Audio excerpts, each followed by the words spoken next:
Hey, welcome everybody to Spirituality Adventures. We're glad you're tuning into this episode.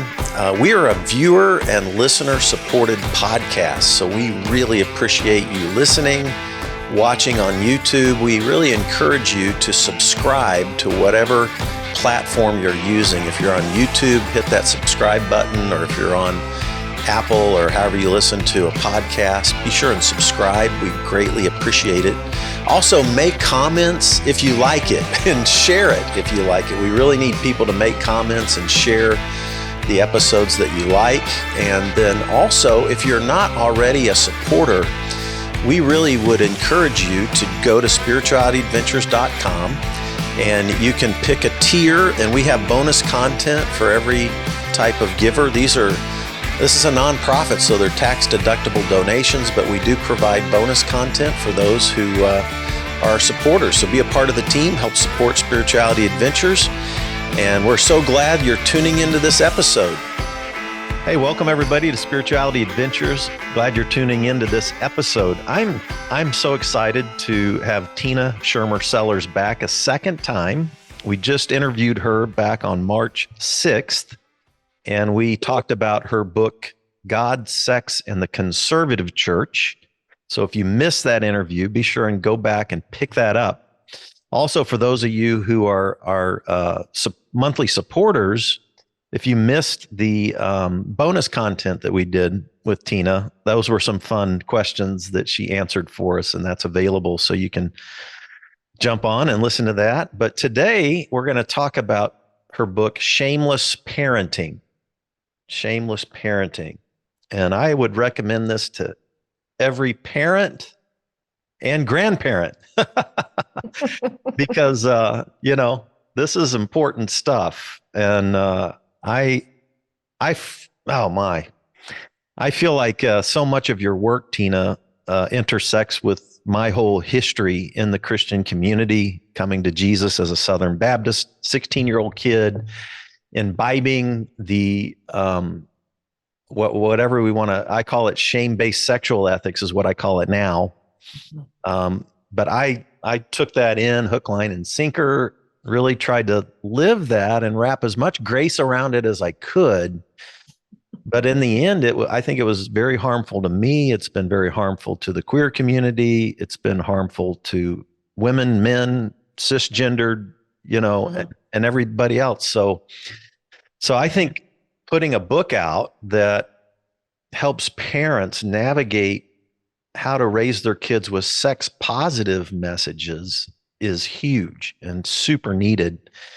And I just me reading through it, I've never even been a parent. I always wanted to be, but I've never been a parent. But part of the way I've tried to rethink all of my sexual ethics is from a parenting perspective, and how would I want to be parented myself again, right? Mm-hmm. And I had great parents. They'll be listening. My dad's turning 89 this Friday, and they listen in all the time. So, but they weren't trained.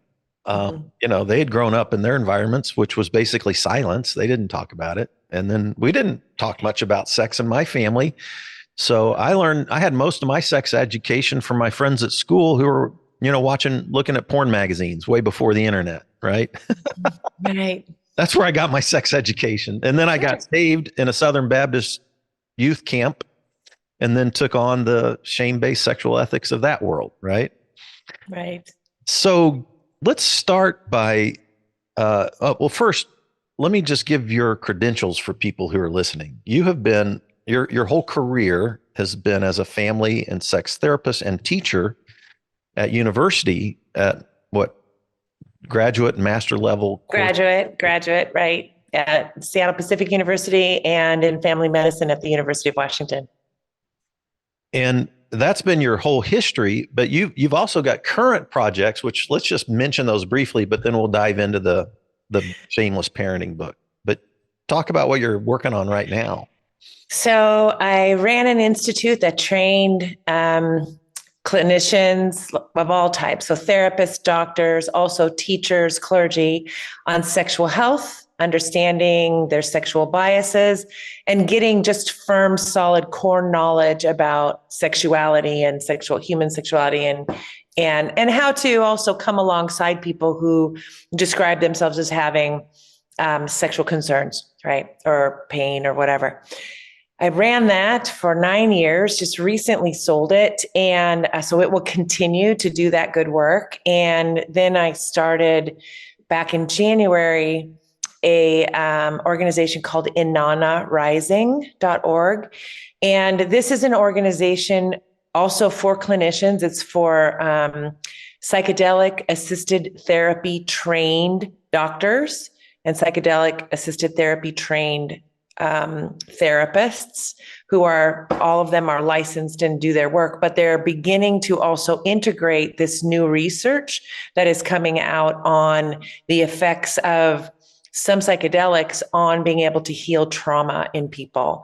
And so because it's volatile, because it's not well understood by the public and just becoming more understood, I created an organization to really protect the therapists and the clinicians. So a place where they can feel safe, they can do monthly consultations that are confidential, they can ask for help, nothing goes underground. We have ongoing trainings every single month, or we bring in someone new to train on some underrepresented aspect from their field or in the area of psychedelics. And then we record all of those. So they have like 38 anytime webinars that they can take. And so it's just to kind of create a place where they can feel like, okay, I can have strong ethics. I can do patient-centered care. I can really take care of myself and take care of my patients well. I've got a supportive environment and a supportive group of people around me that helps me feel safe, helps me feel like I can do my best work. And this is so a container to hold really high quality, highly trained clinicians as they move into this area, because the next 10 years are going to be hard. They're going to be rocky. The United States does not have a good record of how it unfolds, things like new medicines or whatever. We are a country, regardless of what we say, we are a country that values products over people. We value the quarterly gains over whether or not something is truly helpful or ethical. And so watching this unroll over the next decade is going to be rocky. Like any time we do anything, we'll have very strong colonizing forces that will want to charge up the yin yang. So most people can't even use this stuff, as opposed to really trying to make it available to people. So like being a part of Inanna Rising means that people also pool their money together, and we pay an Indigenous reparations fund every quarter out of our membership fee. So we are supporting all Indigenous folks that have been protecting the land and the people and these medicines for thousands of years. And then we will also be starting a patient equity scholarship fund, where we will hire a development director who will go after good philanthropic dollars, so that we have a place that when our doctors and therapists want to serve somebody who cannot afford it, they have a pool that they can apply to and get money to help that person. So we're really trying to think about how to do this in a way that really protects and allows this to unfold in a safe way while the tornado is going on around us. In essence. Wow. Interesting. My one of my board members is a physician, and she has worked with, the ACEs system, foster care kids. She was at Children's Mercy for almost 30 years and helped develop all of the programs that served kids at risk and, special needs kids and that kind of thing. She's an amazing woman.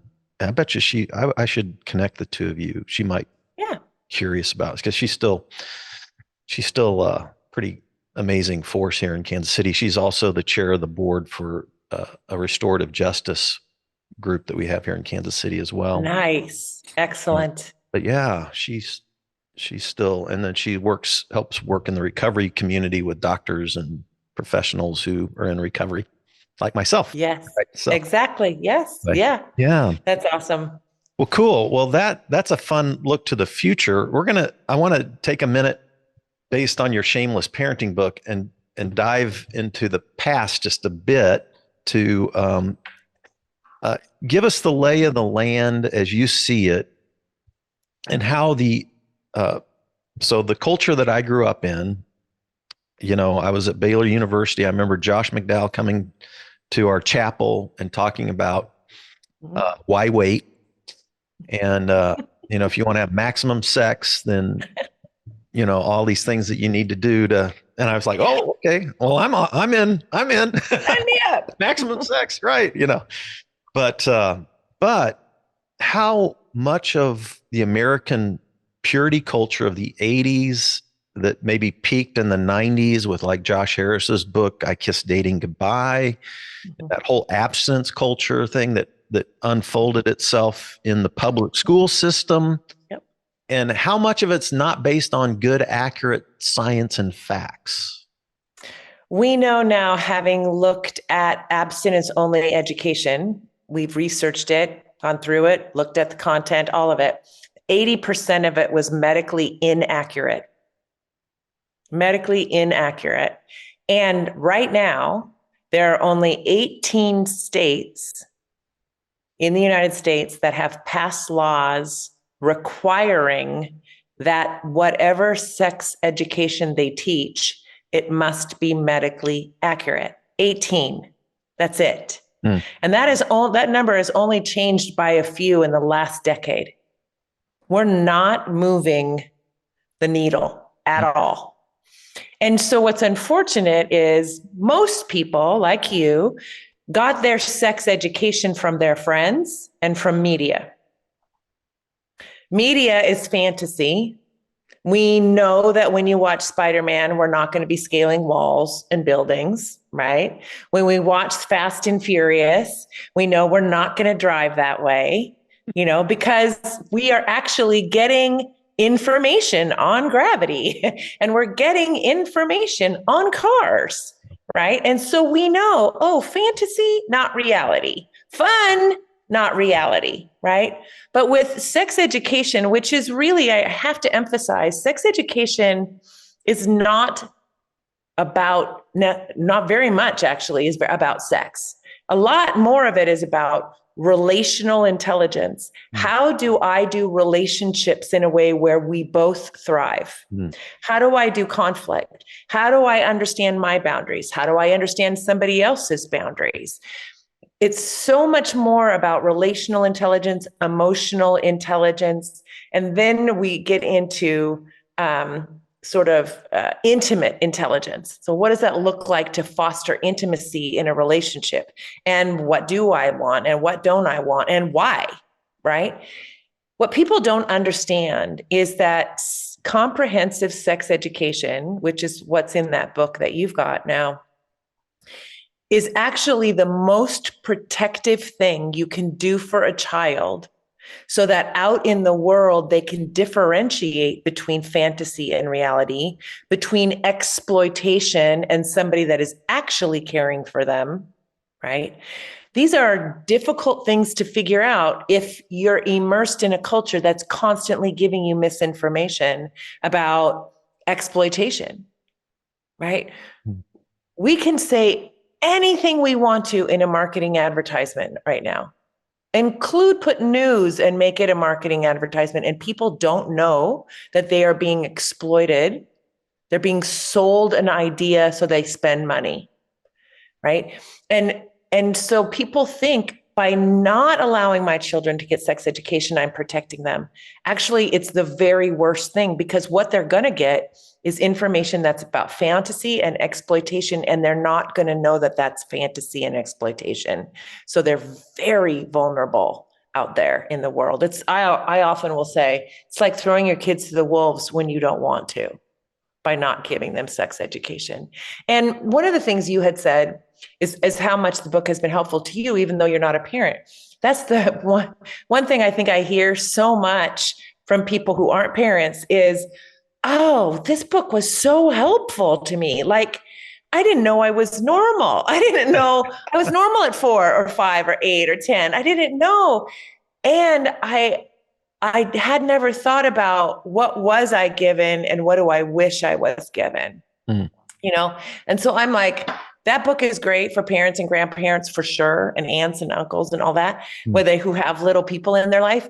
But it's also really good for anybody that didn't get comprehensive, loving, safe sex, body, relationship education in their home growing up, or in their community or church or whatever. Yeah. Oh boy, yes. So I'm I'm curious, before because I want to actually just kind of go through the developmental stages Mhm. here. Like just do some sound bites for each of those stages and what's important in terms of the the way parents, the kind of conversations that parents have with kids at each of those developmental stages. I thought that was really interesting. But Mhm. before we jump into that, what would you say are maybe two or three of the top misconceptions that have come out of the purity abstinence culture that is actually unhealthy for human Yeah. beings?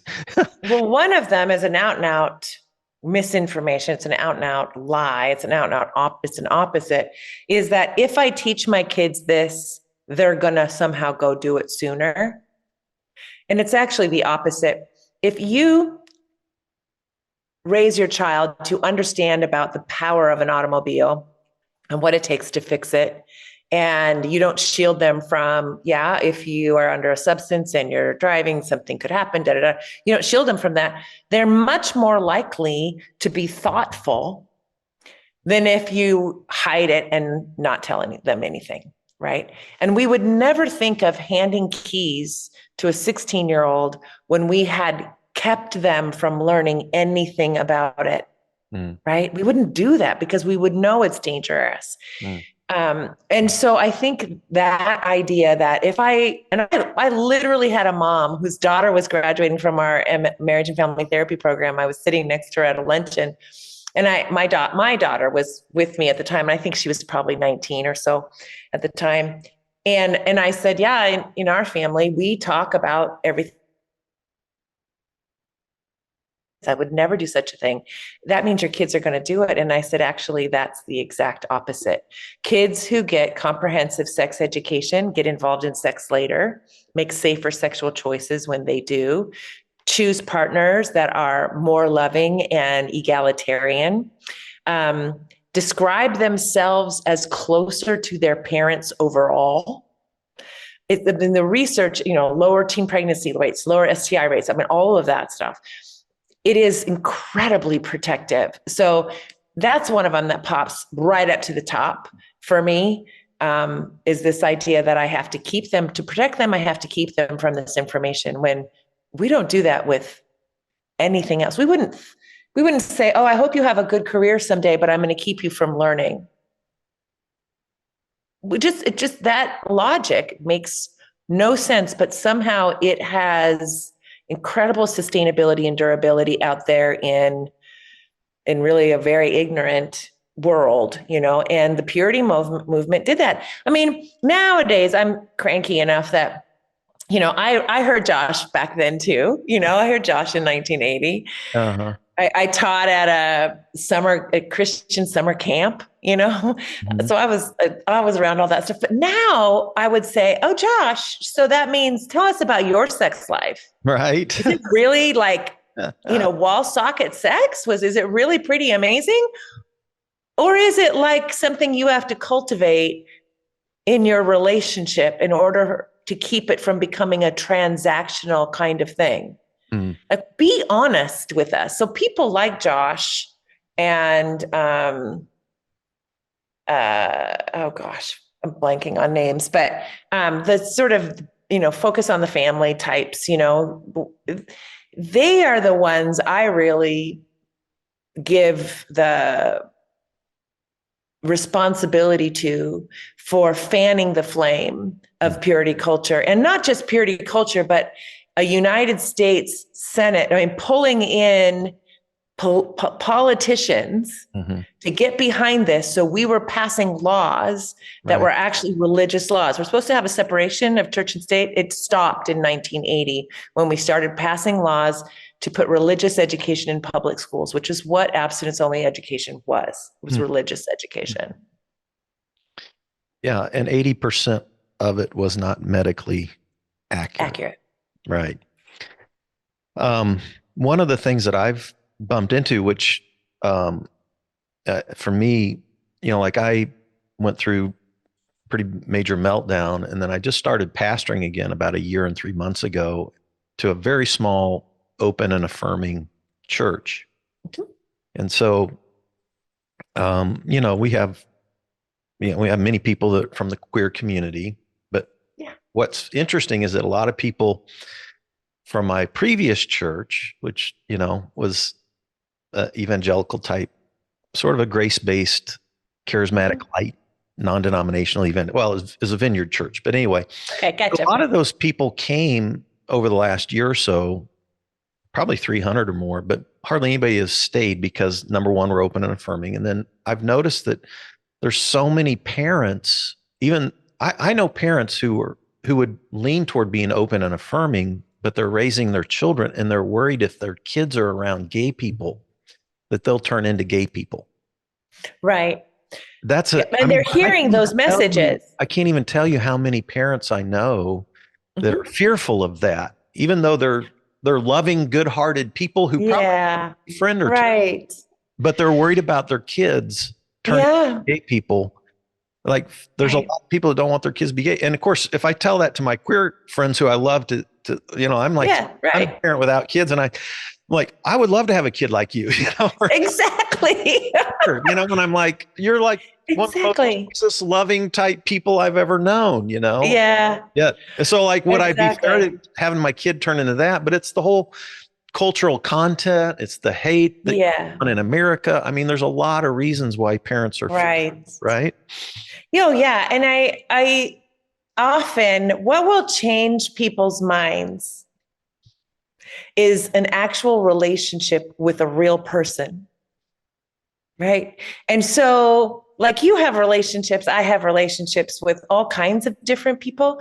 They have made my life and made me, it's just so much richer. Like I understand nuances I wouldn't have understood if I only hung out with people like me or whatever, just and then you end up thinking, oh, you're missing some of the beauty in life by not getting to know a trans person or several, a gay person or several, a non-binary person or several. Like, or a different ethnicity than you, a different race than you, whatever, like all of those. There are really lovely, wonderful people that share different identities than you.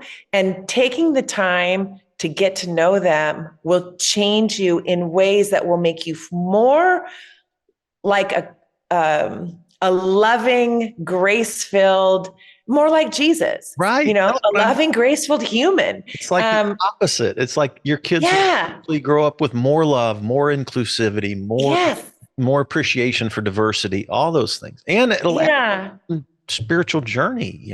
right, exactly. And I just, but we have to understand that people are allowed to say anything on network TV, on any of our media, right? And so there are a lot of people who the sound bites they're hearing are telling them things that are flatly untrue about people who are different than them, Hmm. flatly untrue and harmful Yeah. to those people and harmful to them because it's making them scared.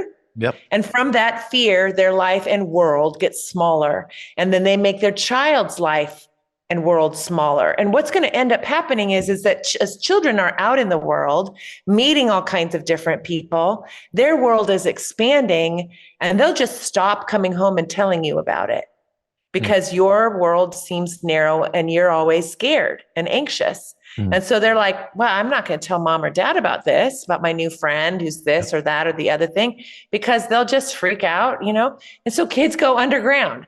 Yep. If you want to have an open relationship with your child, you have to open yourself up. Yeah. To have that same curiosity that children have, like, oh, that kid has a pretty smile. I want to go play with them. Right. They don't care, Yeah. Tell me how you are and I will love learning about it. I mean, that's a child's attitude. And shame-based sexual ethics just push everything into the darkness, right? Right. Everything. Like, you know what would be an interesting survey if we could get all of the Southern Baptist pastors in America to be honest and Right. tell us how many of them waited till they got married to have sex. You would It was be 12% or less. That's Oh, the you average. actually know that. Is that right? No, I don't know if that of Southern Baptist pastors, but I Yeah, wouldn't imagine that it's different than the general population of religious people.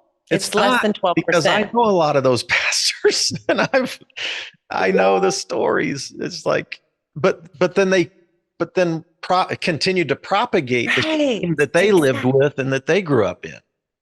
Right.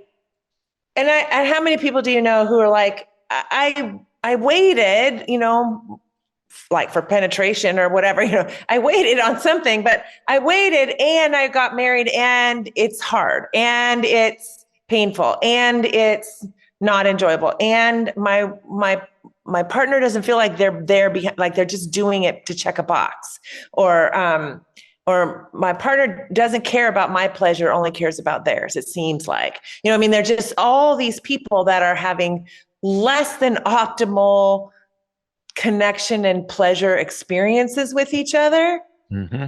because they're doing what they think they should do. Yeah. And they're not being honest about that either. Like, wait a minute, the promises we were given, they didn't pan out. Right. Yeah. Amen. I'm just True. You're not alone. all right. So shameless parenting. How do we change this thing? So let's talk about you go through what you call cheat sheets for Right. basically every major stage from birth till 18. Right. In 2-year segments, pretty much. 2-year segments. So the first one, birth to 2. Yeah. What are the key things there? So kids are infants. How does that even matter? Birth to 2. Right, exactly. Well, again, parents that have had little ones around, they can begin to answer when you ask more pointed questions, they can begin to answer. But so the first year, they're just learning about their environment. And the fundamental message is, am I safe here? And that gets answered by when they have needs, are those needs more often than not met?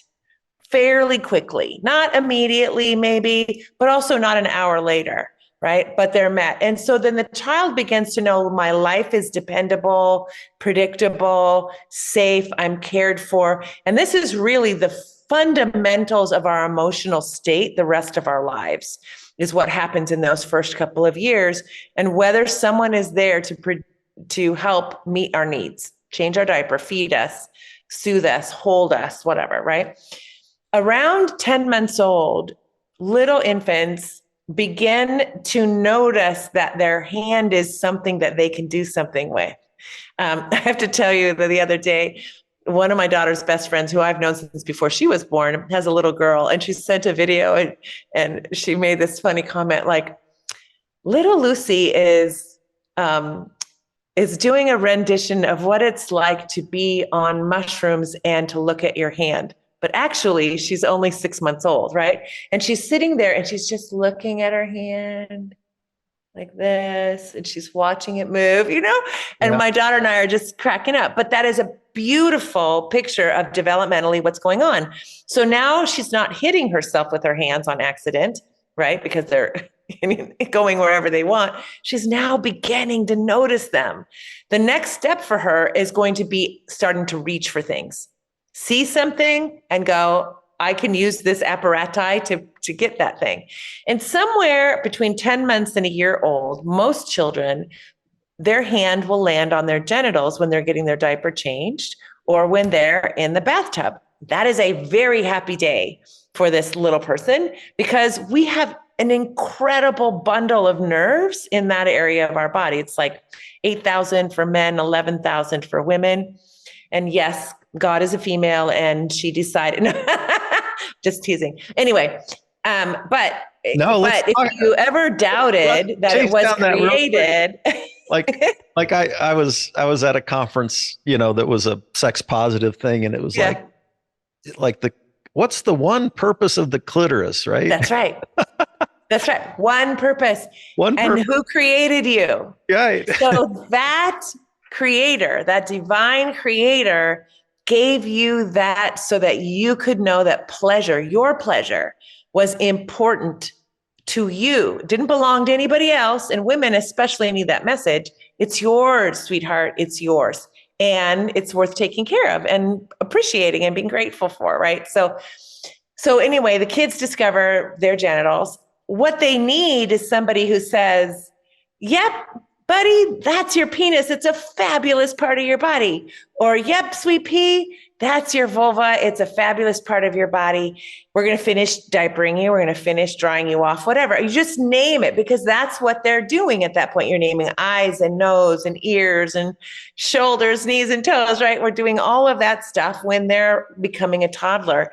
We're naming their world, and that's part of what we need to do. Unfortunately, the vast majority of kids, their parents or caregivers react in some kind of pretty dramatic way. They do a face that they don't usually do. They do a sound they don't usually do. Don't slap their hand away or say, "Oh, gross, don't touch that." Something that is dramatic for the infant. And so the infant begins to log information. Now, this is a pre-verbal state when we're talking about a year-old child, but by the time they're 2, they've gotten more language by that point. They're starting to figure out there's something about my body that people freak out about. I don't know what it is, and it must mean that something's wrong with me. So kids will keep doing that until they're about 5. And then at 5, when they're developmentally wanting to play doctor to see, well, what do you have? Here's what I have, right? That's when they get in trouble and they remember it. So when I ask most people, tell me your first memory of anything happening for you sexually, they'll often say, I got in trouble. I got in trouble when I was about 5, playing with my cousin, playing with blah, blah, blah, blah. And I'm like, and that wasn't the first time. You had hundreds of times where that reaction happened to you in one form or another before you hit 5. So what's important to understand here is it's pre-verbal. This is pre-verbal trauma to the development of your natural sexual and body and sensual curiosities. By the time you're 5, you're going to go, oh, that's right.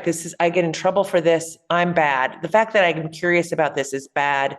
I'm not going to stop being curious. Kids don't stop being curious, but they go underground with it and they start hiding it right then and there. I mean, I'm guessing that's 90% of kids' experiences in America. Yes. Yeah. And I may have said this in our last interview, but I'm from a Swedish immigrant home. So it was not the way that my grandparents were raised, my parents were raised, I was raised. I just didn't have it because I got a very Northern European upbringing. So that's why when I learned about what was happening in America, it was so sad to me because I got to grow up thinking all bodies are great. Everybody's body is great, no matter what it looks like. You know what I mean? Like, I had tons of old people around me when I was little, and I loved them. And my grandmother ran around in a shorty nightie, in the morning. And I was like, that's how it is. It's just people have bodies and bodies are great and you take care of them. I still have friends in the evangelical community who are brilliant, smart, educated, who still have this sense that there's something wrong about pleasure. Yes. It's like a theology against pleasure. Pleasure. Yes. Yeah. So what's crazy is that, what's interesting is that the new Calvinists, which I've never been a Calvinist, by the way, but the new Calvinists, like your John Pipers and stuff, they started trying to introduce a C.S. Lewis concept of pleasure that was what Piper would have called Christian hedonism. But he did it in a Calvinistic context that was very limited to super spiritual, but still endorsed the shame-based sexual ethics.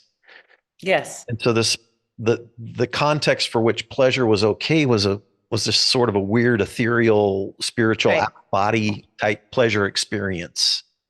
And we're talking about not bodied. Right, not bodied. And like you're I so push back on that. Yes. Like No, these bodies are good. Read Genesis 1 and 2. If you're a biblical person, some people don't care about that, Yeah. but some people who still are trying to think through biblical context, well, just read Genesis 1 and 2, be fruitful and multiply. That's a body thing. And that involves Well, a yeah, pleasure. my favorite story to bring up when I'm having this conversation is, let's look at that story in Luke where Jesus was having dinner with the disciples and a woman comes in who adores Jesus, who is so grateful for Jesus' love and forgiveness and kindness and all that. And she breaks a jar of very expensive perfume on his feet and starts washing his feet and his legs with her hair, just weeping as she's doing it. Now, did he go, push her away, stop, whatever? No, he turned to the disciples and said, look at her. What did you do when I got here? Look at her love. Look at her gratefulness. Look at her. I will tell you now, what she has done will never be forgotten. He, in essence, received her love, her heart, the pleasure of it. It was almost like you were watching a kind of love making, absolute heart giving, absolute heart receiving, absolute honor happening, right? Jesus didn't move away from bodies, he moved into bodies because he knew bodies were created. It is how we love. We love with our bodies, we love with our words, we love with our eyes, right? I remember, I think it was C.S. Lewis's Great Divorce book, and the angels were jealous of humans because of their five senses, and they didn't have them. I just remember being like, oh yeah, we are created with a lot of intent for loving and caring for ourselves and each other through these bodies that we have. So theologically, camp out in Genesis 1 and 2. I'm the theologian here, and there's nothing wrong with embodied pleasure. No. All right. No. You as a therapist, can you Yeah. kids are going absolutely. to birth 2, 3, 4, 5. You don't want to teach kids that pleasure is evil and make them like you were talking about, spank their hand if they touch their genital or if they experience pleasure with their body. You harm it. But by the time they're 4, somewhere between 3 and 4, they are going to begin to understand things about when we can teach some social responsibility rules, right? Like, oh, buddy, such a lovely part of your body. And if you want to touch it, you can use your bedroom or the bathroom, a private space. That's what all of us in our family do. When we want to just honor and love that part of our body, we go into our own private spaces. And it's kind of what one of the kind of rules out there in the world are, that our genitals are ours and we are in private spaces when we enjoy them. And so, you're not going to just say it once, you're going to say it 12 times or 1,200 times, because they're going to be sitting at the dinner table. They're going to be watching TV in the living room. They're going to be like, oh yeah, I have that special place that feels so good and comforting when I touch it. And so you're going to have to remind, oh, buddy, if you want to touch that part of your body, which is wonderful, go ahead and go to your room. And then when you're ready, you can, because it's a private thing, and so you can start teaching rules, social rules, like don't pick your boogers and eat them. By the time they're 4, they'll start to hold on to some of those. Before then, they're not going to hold on to it. You can say it, but they're going to keep forgetting. And so you can't be frustrated at them because their brain isn't ready to hold on to things. You've just got to know I'm a little bit ahead of myself developmentally, So yes, 4 to 6 is they're beginning to learn. You mentioned several things here. The private space that you just mentioned. Yep. Also started talking about the difference between fantasy, reality. Yep. They start noticing gender, all that stuff. Male, gender. And that's actually worth talking about. I think, Fred, because people conflate gender understanding or recognizing ideas about gender. What do I feel like with attraction? who am I attracted to? Those are completely separate things. And who I feel like on my inside often begins to emerge 3, 4, and 5 years old, And so most kids feel like what was assigned to them, right? If they have a vulva, they feel like a girl. If they have a penis, they feel like a boy. If you ask them, even you can have tomboy girls, they love to roughhouse and all of that. But if you ask them, what do you feel like on the inside, a boy or girl? They're going to often say girl. But there's going to be, I don't know, 2% or 3% or whatever of kids that are going to be like, I know I have boy parts, but I feel like a girl. Or I know I have girl parts, but I feel like a boy. I want to have a different name. I want to wear these clothes. I want to go to do these things. And, and if it persists, you need to really listen to these kids, because if you force them to be something that they aren't, you have to understand kids only know to be authentic. That's all they know how to be. So if you begin to force them to be something inauthentic, it will grate against their soul. And many of these kids are suicidal by 10. Isn't that bizarre? I mean, well, it just shows you how important it is to have parental support. Wow. So, like, if you think about, and from a technical perspective, can we talk about gender fluidity? Sure. I mean, not that you're going to impose this on your kids, but I think parents fear that parents can have of, oh, I don't want my kid to be gay or this or that. And yet, gay is about attraction. Gay is not about gender. Yeah. And gender, how do you distinguish, say, between gender and gender fluidity and then biology? And how should parents think about that, even at this young age, 4 to 6, and what? Oh, sure. Well, first we have to recognize. So if we ask your audience, raise your hand if you know somebody who's a redhead. Probably everybody'd raise their hand. That's how many, same number of people that are redheads, the same number of people are intersex, meaning that when they were born, there was something going on such that they are on the gender fluid spectrum, right? I don't know how they feel on the inside, but their body is not biologically boy or biologically girl. It is on the spectrum. So this is not a new thing. In fact, in the Torah, they recognize people that are intersex, right? Many other cultures do too. There's a myth behind Adam and Eve that is a intersexed person. Then when creation comes, they're split in two. Stephen Patterson wrote a book on the Forgotten Creed, and he has a whole chapter on digging into this, because the intersexed God, of the Greek and Roman culture and all that kind of stuff. Yeah. This goes way, way back. And there are, fish are intersexed, and flowers are intersexed, and there's mammals that are intersexed. There's humans that are born with both sexual with a penis and with parts. With parts, right? Absolutely. Yeah.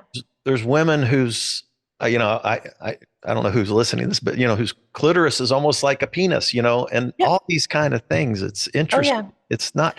So from my evangelical background, we wanted to make it so binary and cut and not acknowledge any sense of fluidity, either biologically or cultural gender issues. So many gender issues are culturally based, right? Absolutely. We're not hardwired into the biology. But correct me if I'm wrong, but I'm... No, you're absolutely right. And yet we have other cultures, the Thai culture, many of the American Indian cultures. There's a Samoan culture that recognize people who are are on that spectrum, somewhere on that spectrum, called lady boys in Thailand, called Two Spirit by the American Indians, or, whatever. And so this has been a part of ancient cultures. Mm-hmm. We, in our colonizing we are going to think about things like white, black, male, female, well, who does that serve and who doesn't it serve? And if we are erasing, 5% of our culture, 5% of the people who would describe something different for themselves, right? Is that what Jesus would do? No, those would be his friends. Those would be his disciples. He'd be like, we got to learn together right here. But yeah, we do this, even though it is strictly against how I can imagine Jesus responding. He'd be like, yeah, you're special. You're extra special, actually, And so how people feel on the inside is so much more varied and colorful than we have allowed for in recent history in the United States. Right. And I think that's why we're seeing some of these numbers go up, is that kids are feeling free amongst their peer groups to be like, what kind of dress up do I feel like? What do I feel like? And some of it is stuff that they're just trying to figure out who they are. And some of it is going to stick because it is who they are authentically. Attraction, though, emerges a little bit later, a couple years later. And then you'll hear kids saying, like, I have a crush on so-and-so, and that's attraction. Right. So that, and I would say to parents that are afraid of their child being trans or afraid of their child being gay, one, nobody could make a child be gay or trans any more than I can make you. If you're straight and cisgendered, I could make you trans, right? Or I could make you gay. It just doesn't work that way. That's right. We're attracted to who we're attracted to, and we feel like what we feel like on our insides, right? It just is. But I just feel like parents, if you want to stay close to your kids, listen to them. Trust that they know something about themselves. Whatever they tell you, say, that's cool. Tell me more about that. I want to learn. And if you change over time, I'm going to want to know about that too. That's fine. Like, whoever you are, I will love because you're my child. Right. And then just let them unfold their life in front of you. What a blessing and a gift that is for a parent. You make your child be somebody that they're not, and they're just going to pull away from you. Mm-hmm. And they will stay pulled away from you. Mm. So in this 4 to 6 to 6 to 8 range, you mentioned age play as important. Yes. Like age, playing with their kids their own age. The other thing you start introducing at the 6 to 8 deal is our media world and how that's right. And even the ubiquity of porn, right? Right. Sure. It's everywhere. It's on your phone. Because kids are getting exposed around age 9 now, we say. And so you want to be ahead. You want to be able to say, hey, if you're ever at a friend's house or whatever, and they pull up something on the internet or whatever, and it's scary to you, or it's naked bodies doing what seem like unkind or weird things or whatever, or it even is interesting to you, I just want to be able to explain to you what you're seeing. So let's make sure that you come home and just talk to me about it so I can tell you a little bit and learn with you. And because some of the things out there in the world are not as loving and caring and affirming as what you experience here at home. And I just want to help you make sense of the world as you start learning and getting exposed to the world. So I talk about that. The other thing about playing with the same age is the average, when a child is sexually abused, okay, that somebody comes in and brings an older or more adult kind of sexuality to their little child person sense of things. The average age is 6 and the average perpetrator is 20 and is somebody that the family knows. Okay. Which means that 6-year-olds are independent. They're precocious. They have got great language. They've got great ideas on what to do. They're out there a little bit and they're supervised a little less. than your 5 and your 4-year-old. So what I'm saying to parents is, please make sure that your children, if they're playing unsupervised or playing with somebody that's within 12, no more than 18 months older than them, because when you have a child that starts to get 2 years or more older, that child has the cognitive capacity and often the size to create a power difference between them where they can manipulate the younger one, they can coerce them, they can talk them into things, they kind of know how they're thinking, right? Whatever, like, I remember when my son, I think my kids, my daughter and son were like 5 years apart, and I told them to go clean their room. And my son, I heard him say, I'll give you a lollipop. So he's like 9, she's like 4. I'll give you a lollipop if you clean my room. And I pulled him out and I'm like, dude, would that feel good if you had been the other way around? If she was 9 and you were 4, would that feel fair to you? And he said, no. And I said, then let me tell you what that's called. That's called a power abuse. You knew you could manipulate your sister. She adores the ground you walk on. Mm-hmm. But being able to do it and doing it, you have to ask yourself the question, is this kind? Is this fair? Yeah. Does this make sense? Would it be okay if the shoes were on the other foot? You need to answer those questions because you have power being 5 years older. And we live in a world where people are allowed to abuse their power. And you, my son, are going to grow up knowing about power. So you make good choices about how you use it. Wow. I was raising a very good looking white boy who was going to be tall. I knew he needed to know this stuff, right? Yeah. And so it's not because kids are bad. We are human. We want what we want. There's nothing wrong with that. But when there's a power differential, the older one can manipulate the younger one. That is a power abuse. And so it's important that kids know about that. It's also important that they have time where they don't have to manage that. They're within a year, they're around the same size, they think about the same, and then you just let them work it out together, if there's not a big difference. But, there's a good amount of sexual misconduct, if you will, that happens in families between siblings because no one has told them where help them learn body boundaries, help them learn power differences. Again, we don't teach it. And so they just lead with their curiosity, which is fine, but there are things for them to know so that they don't inadvertently hurt someone that they love. And it happens far too often. So interesting. I remember I was leading a small group. We would have kids like do a little, it was almost like a house church when we were starting the church. This was 30 years ago or more. And the kids would sing with us, and then we'd put them into a bedroom and an adult would work with them. But in this one situation, adult left the room for a little while. And one of the 5-year-old boys tried to do oral sex on another 5-year-old boy. And this came out because the boy that was sort of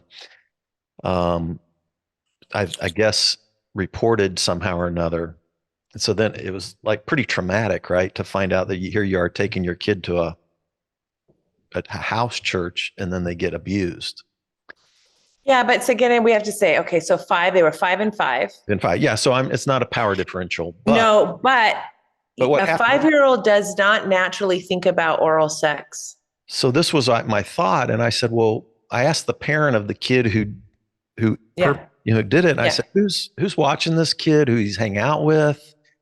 Who's babysitting him? Yep. Well, it turned out that there was a babysitter who had been abusing that kid. Yep, that's right. Just mimicking what had been happening to him. That's right. That's exactly right.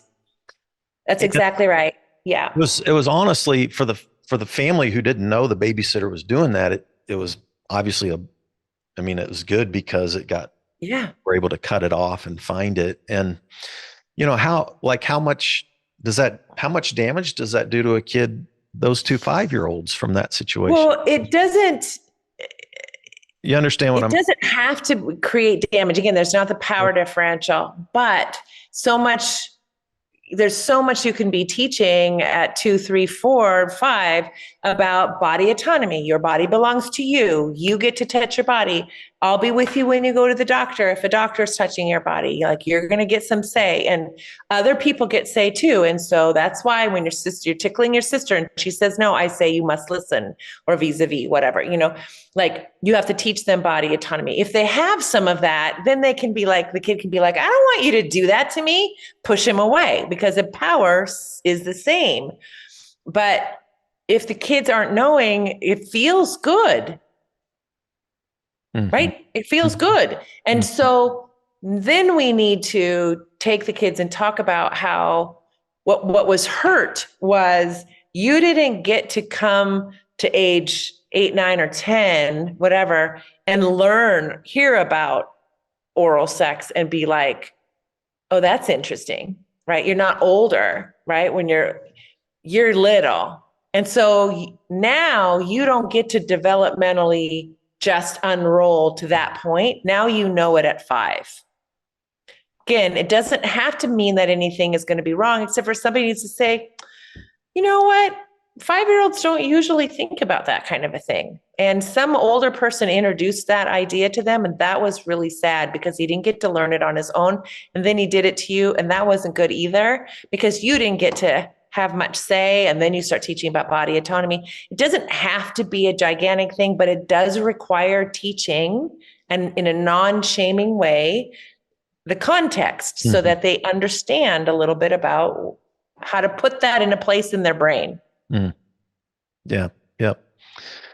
So, how much are you, do you have any flexibility? Or do you have a hard deadline here? I want to be mindful. I don't have a hard, let's see. I have to be somewhere. No, I don't have a hard, I'm good for a bit longer. Yeah. So when we get into the 8 to 12, I'm going to combine a couple of these, the 8 to 12. At some point, like masturbation even begins to be a topic, right? Somewhere in that. No, or not. It can, but ideally kids have been finding their genitals since they were little. Right. For them, when they're little, it's a comfort.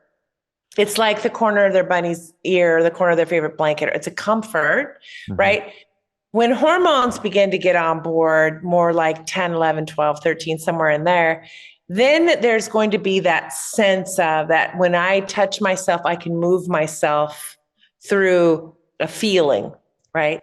And because all kids can orgasm, boys won't ejaculate until after they've had some hormones on board, until testosterone's come on board, right? So they begin to have wet dreams, usually around 10, 11, somewhere in there.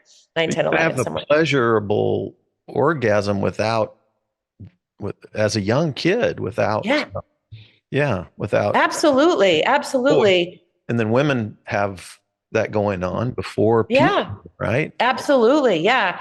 And so, but as kids are starting to develop and as they're hearing about things more, then it's just good for it to come from you too, to be like, I want to share with you, I know you've always loved this part of your body, like other parts of your body. It's a great part of your body, but you may find yourself wanting to touch that more often. And part of that's your body getting ready to take you into adolescence and into puberty. So your body's going to get ready to reproduce. You're not going to want to probably reproduce for another 15, 20 years, but your body is going to ready you for that. And part of that is this feeling like, when I move through my arousal cycle, it feels good.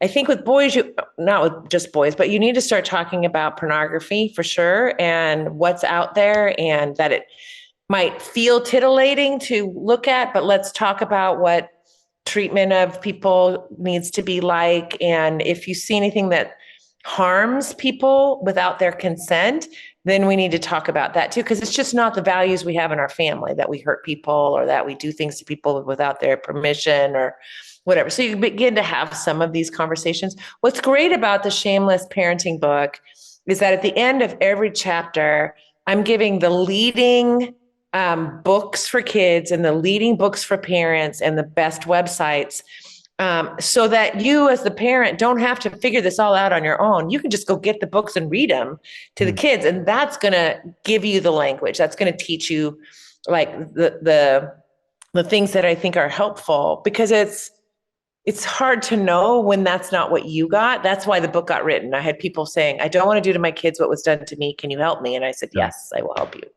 And I love the way, I noticed the resources, and most of them I hadn't read. And of course, I haven't been a parent, so I wasn't like staying on top of all this. But then at sure, of course. Same time, I loved how you use this to have to create conversations with parents and to challenge parents to think about the way they were raised, and that whole dynamic of opening up the conversation to everybody. But let's talk about masturbation for a minute, because okay, sure. Like, here I was at 14, I was smoking weed and wanted everybody to get high. I thought the world would be a better place. It was the 70s. 1974. I was a smart kid. I had good grades, but I also wanted to get high. Yeah. Then I saved at the Southern Baptist Youth Camp. And then, before I got saved, I thought, I wanted to have sex, but I was so shy that, I didn't do it. I was too nervous, too shy, and all that kind of stuff. And then all of a sudden I get saved, and all of a sudden it's like, well, is masturbation okay?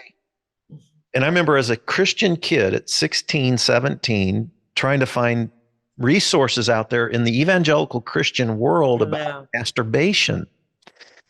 And there was almost nothing. I know. Nothing. And then the only thing that got said was, Jesus, don't lust.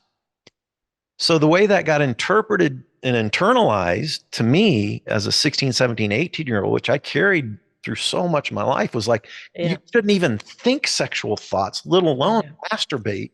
Right. It's all wrong. It's all evil. And then, so then all of a sudden you've got this internal battle going on against your own biology, and you feel guilty pretty much every day of your life. How many sexual thoughts do teenagers think? How many year olds think, and I'm like, yeah, of course. Like, holy crap. You just feel guilty every day of your life. You feel shame all the time. All the time. Yeah, I know. It's horrible. How do we help Christian parents who, don't want to turn their kids into, whatever, but how do you? So here's the message that I think, and you may have people that will disagree with this, but I tell you what, I've raised 2 boys in their 30s and guided many others, and the kids thrive when they're given some parameters, right? So you let them know your body is readying itself. You're going to feel a need to move through your arousal cycle to ejaculation or to orgasm. That is evolutionary. That's part of your body getting ready to have children. You can do this. And in fact, I would encourage you to, but I want to give you some parameters to try to stay in that will help you in with the rest of your life. I want you to work on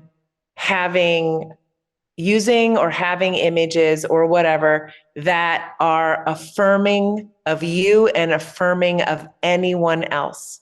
So it isn't about exploitation. It isn't about hurting anybody. I want you to imagine that if you imagine yourself someday being partnered, how would you want to be treating that partner? So those thoughts they're just let your thoughts be as affirming as they can be, or as loving or caring as they can be. You're going to have a lot. I remember saying this to one of my sons. You're going to have a lot of people that are going to tell you that women are to be used for your pleasure. And I'll tell you this, no one is out there for you to use. To use people is to not care for them. Her pleasure or anyone's pleasure is as important as yours.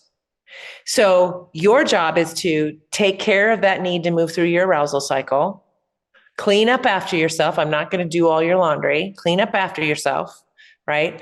And just let your body be doing what it's doing. But when the time comes that you're in relationship with somebody, I want you to make their pleasure as important or more important than your own. Mm. Because the message you're getting is that yours is more important, and that's just not the way you build a good relationship with somebody. Somebody needs to feel seen, known, loved, and accepted, which means you've got to be paying attention to them and learning about how they're different from you.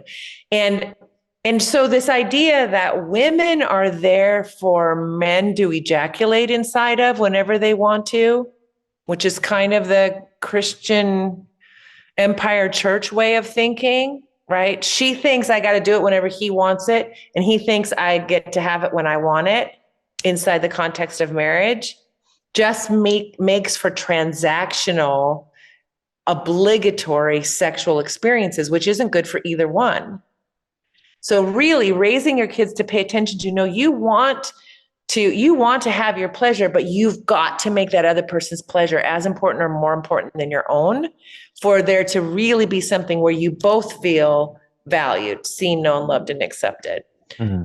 You know, and so you're helping them understand the difference between what I call drive and the desire for intimacy. And those are different. Yeah. Drive, you can take care of yourself. Intimacy, you cannot do alone. Right. Help me with this, because I've tried to rethink even that statement of Jesus's, in the Sermon on the Mount of all places, if you've committed, thou shalt not commit adultery, but if you've lusted, and that word lust is a Greek word epithuma. And I just think that most evangelicals have interpreted that word as including even fantasy Yeah. you would have about sex if you're masturbating by yourself. Yeah. I'm looking at this now after all I've been through, and I'm like, that's just so against, like, I can't imagine God, a loving God, creating us with this beautiful body of pleasure and then telling us that there's no way that you can enjoy it. And it's simple and dirty and rotten and everything if you ever do it. Yeah. No. I'm trying to say there's a difference between epithuma is actually talking about adultery. Mm-hmm. If I'm married or another woman's married, and I'm like coveting her mentally, like actually wanting to have sex with this actual woman and commit adultery. And it's almost like an obsession. That is what epithuma is about. That's right. And that you need to talk about that with your therapist and not do that, right? But deal with it. But the other side of it is like fantasy and masturbation and privacy. I don't want to say that's wrong or evil. I think it's a part of being human. Well, and it is. And is there any evidence that that's bad for you? Like, no. In fact, quite the opposite. I was talking to my therapist who was a DBT therapist, and she was telling me, like she knows guys that will masturbate 12 times a day and just spend hours looking at porn and masturbating. And of course, you draw lines somewhere, but some of these things aren't probably healthy for you, right? But how do you? Well, yeah, I mean, you can be using the move through your arousal cycle to avoid emotional pain, avoid what's happening at work, avoid whatever. And then you're using it like you're using money or you're using alcohol or you're using whatever, to not be present to your life. That's a different kind of thing. That's what would feel like out of control. I think is going to end up being in the DSM. Right? What is? Actually, addiction? No. Sexual addicts, sex addicts? No, it won't. Never going to end up being there? You don't? No, it won't. Do you like what Patrick? The research doesn't support it. Okay. Do you like what Patrick Carnes is? No. You don't? Okay. No. And I realize that a lot of Christian churches support his certified sex addiction therapist. Do you know that those therapists, out of I don't even remember how much it is. It's a pretty extensive training program. They have, I think it's like just a couple of hours on sexual health and understanding your sexual biases. Most of those people who are therapists in that world either had somebody in their life who was addicted to it or whatever and went into it and then still don't have any training in sexual health and understanding sexual biases, or helping people develop a sexual health model. What does a sexual health model look like for this person? So you just mentioned that you can use going through your orgasmic cycle. You can use that in an unhealthy way. Sure. That's true.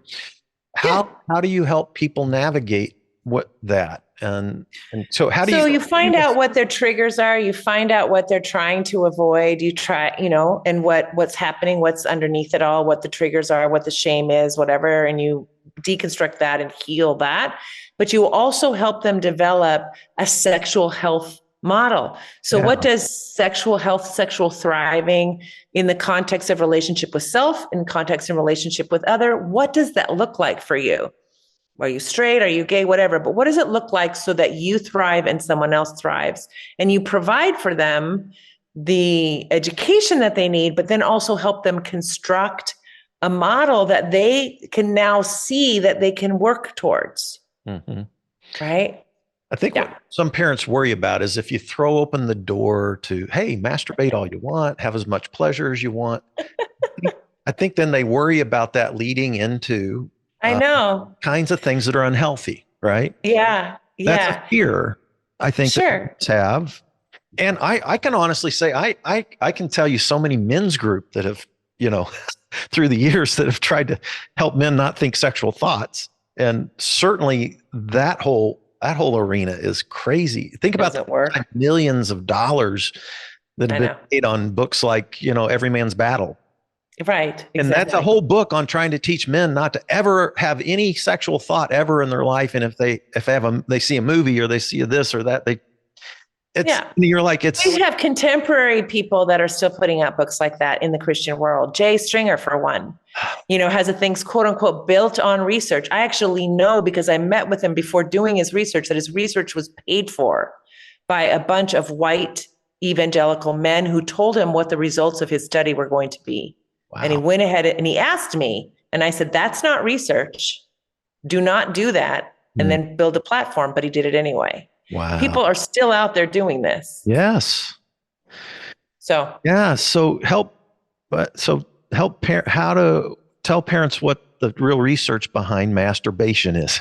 Just curious. So masturbation is it's a natural thing that kids are wanting to do. And it's because our adulthood is not at 15, our adulthood is at like 30. The average kid is getting married between 28 and 32.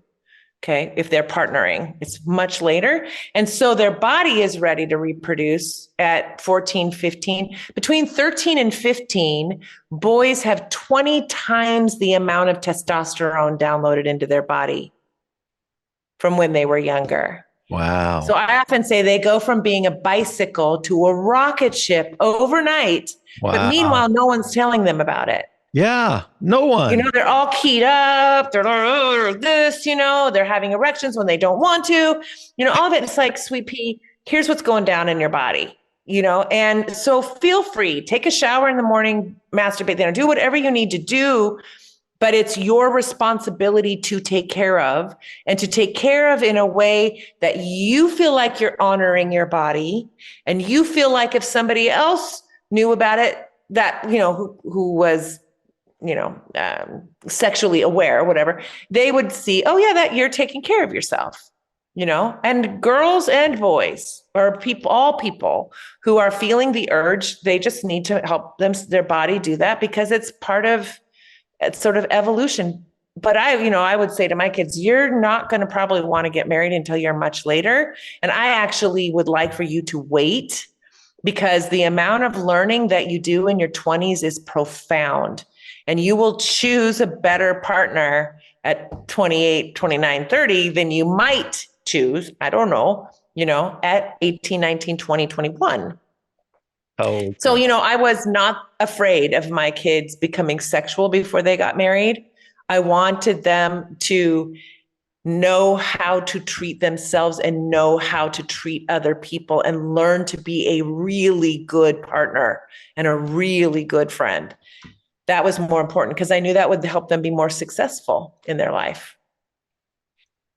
Oh man, gosh, this is such deep stuff. I mean, really, because the evangelical world that I was immersed in, this is just still so much taboo and shame. Yeah, can't even hardly talk about it. So 15 to 18. Yeah. You start talking, like sex, having lots of conversation about all this, Yes. right? Yes. Lots of Yeah. conversation. Yeah. And the peer pressure that hits that age, like I've noticed when I pastor in a big church with lots of children's ministry, I notice like children, you can throw them into a pot of other kids and most likely they'll get along but by the time they hit like middle school, I would notice that the strong leaders at the church over here, all of his middle school friends would want to go to that youth group. The strong leaders at my church that were friends with my middle schoolers, they'd want to come to my, peer. Yeah. All of a sudden, ministry Peer relationships. changes, just from a church pastor perspective. Middle schoolers are so much harder to work with than the children. And it's all of that, friendship, peers, popularity, media, Sure. bullying, all this stuff goes down.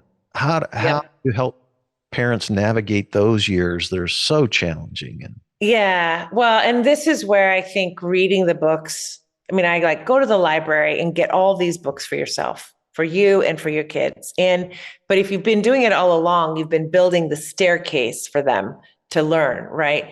But their lives are complicated, and most parents have no idea the war zone that their children are in every day in school. Like they just don't know. And the kids aren't telling them, right? Which is why I'm like, read some of these books so that you can at least see the landscape that the kids are living in.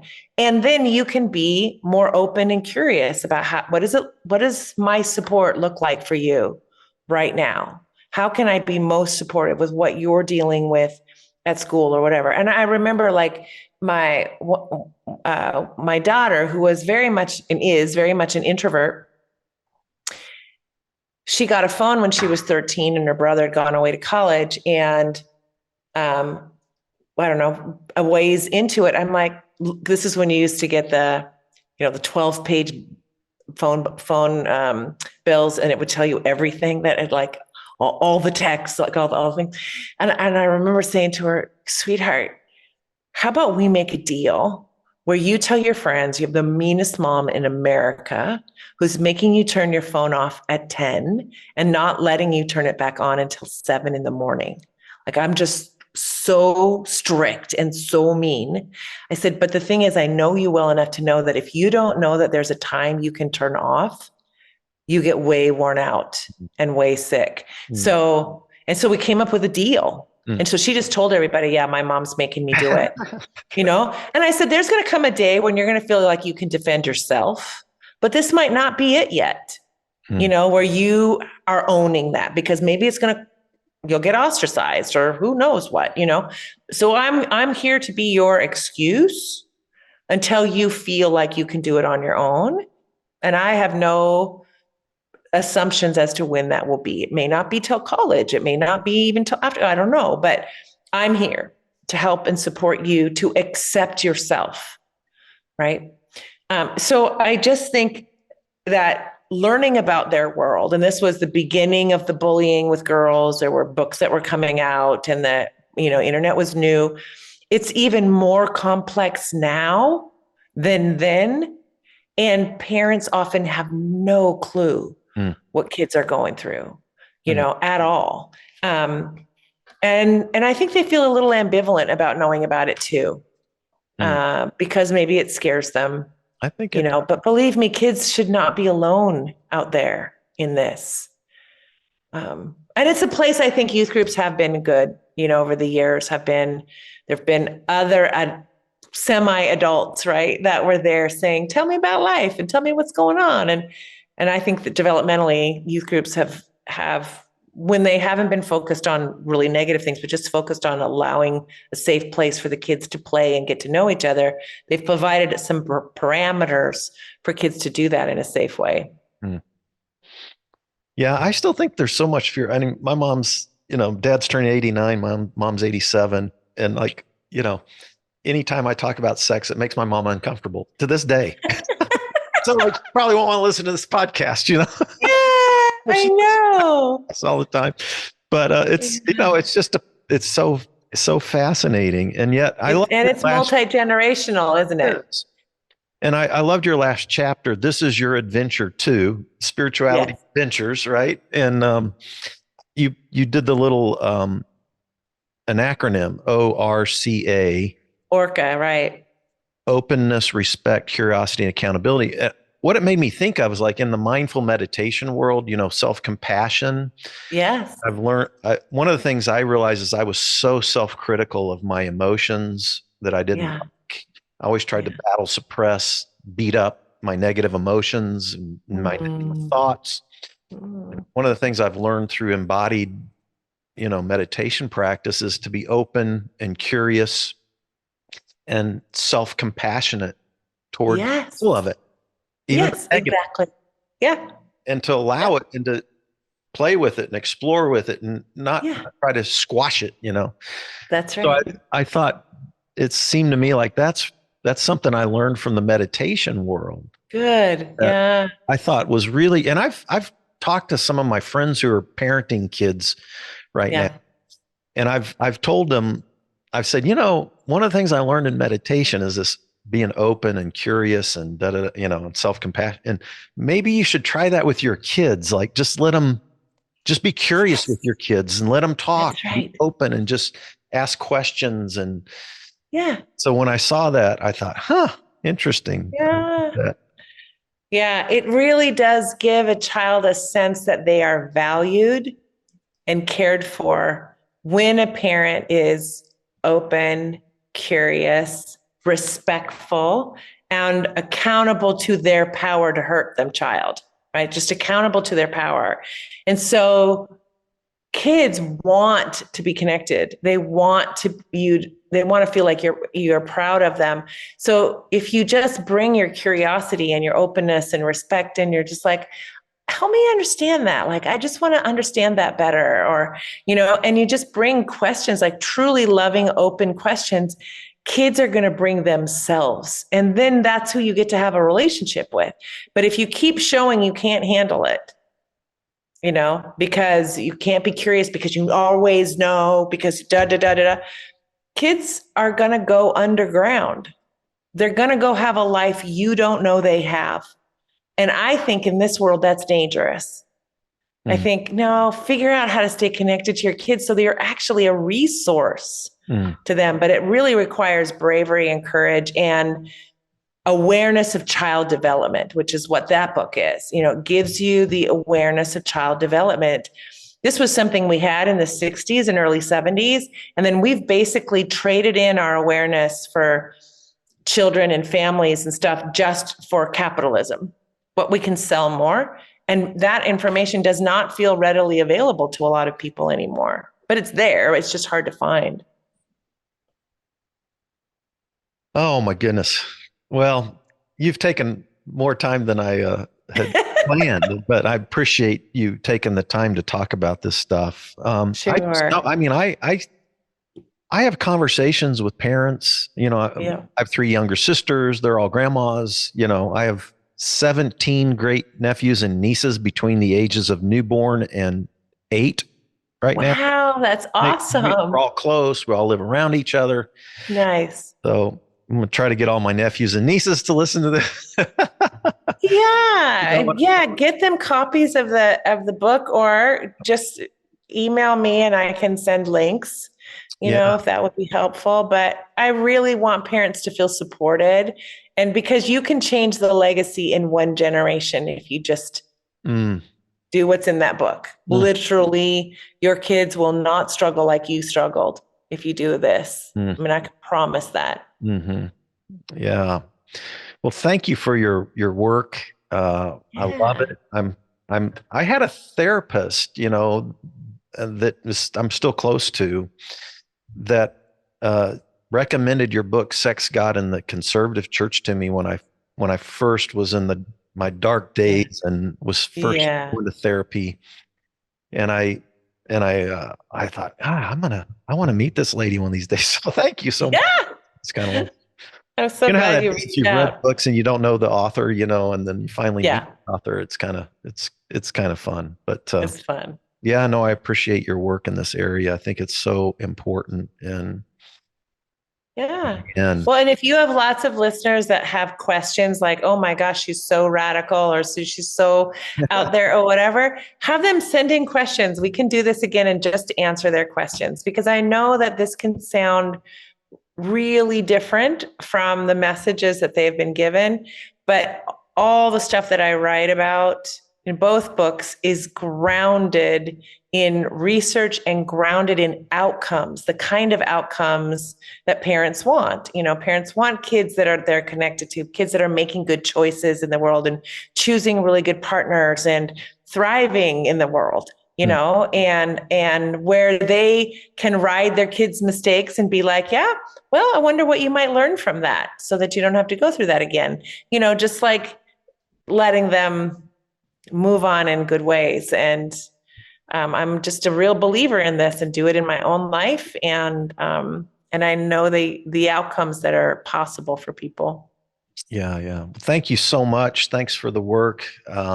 Thanks everybody for tuning in to Spirituality Adventures.